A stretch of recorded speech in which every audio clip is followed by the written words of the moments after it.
I honestly believe that self-introspection will always give you the advantage.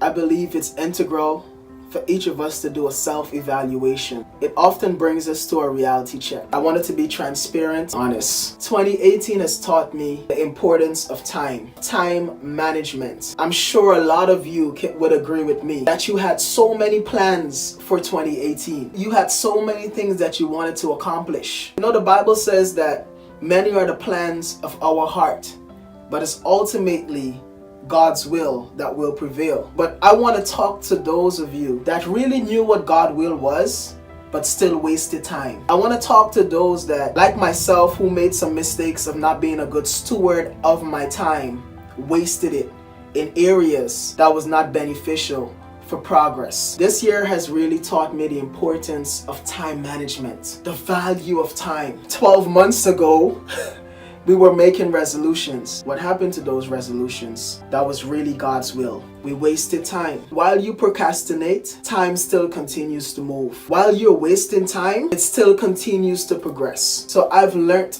in 2018 the value of time, the importance of time, and why time should not be wasted in areas that are not beneficial for your growth and development. The second thing that I've learned, 2018 has taught me that storms are unexpected. You can never schedule a storm. You can never tell when a storm will happen.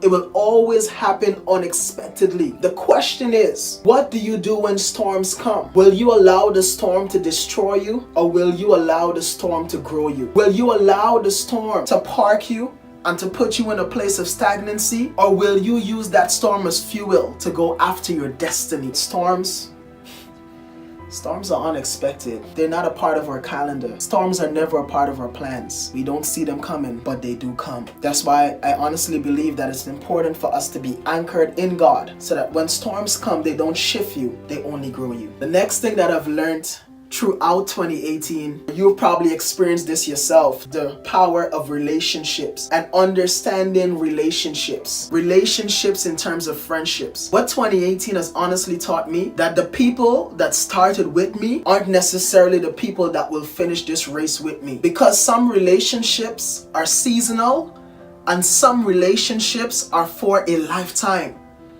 But it's our responsibility to determine and to know which relationship is seasonal and which relationship is for a lifetime. But where many of us, including myself, have failed is in how we separate from seasonal relationships. Every seasonal relationship should not end in discord. The end of every seasonal relationship should not make us enemies.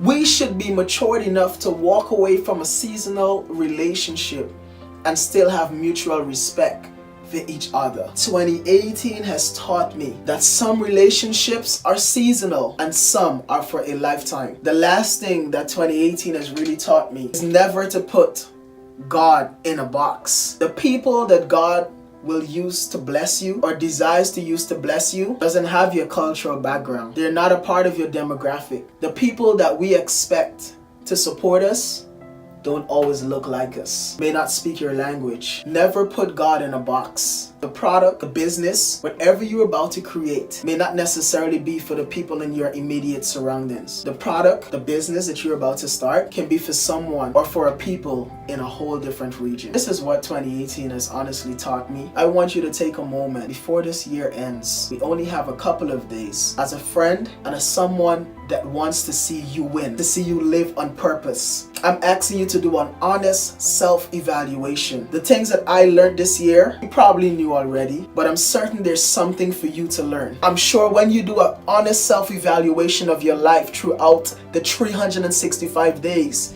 that God has allotted you, the 24 hours in every single day that God has given to you, I'm sure there's something that you can look back and say, you know what, I could have done better. I'm challenging you to do a self-introspection, do an evaluation. God bless you. Live on purpose.